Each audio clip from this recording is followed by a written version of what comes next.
Hey guys, this is how I catched almost 70 pips trading supply and demand strategy. Right here, as you see, I catched almost 73 pips, 73.8 pips yesterday using the supply and demand strategy, right? And I risked only 21 pips, right? Yeah, so as you can see, let me show you how I was able to catch this setup and trade this. As also, if you can see this, I entered here in the morning. In the London session, I entered this one. When the price reached my zone, also I'm selling, right? So if I go back, I can show you how I catched this, right? If you go to your 1 hour time frame, you'll see that this market was actually in the range, right?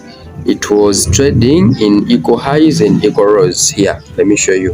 As you can see here, right, the market was trading, that is a low, this is high, this is a low, right, this is high. Now it is making a high, right? So I'm selling from here, right, for now. But for yesterday, where did I catch the other move, the other impulsive move, right? I came here because I saw the market was here, right?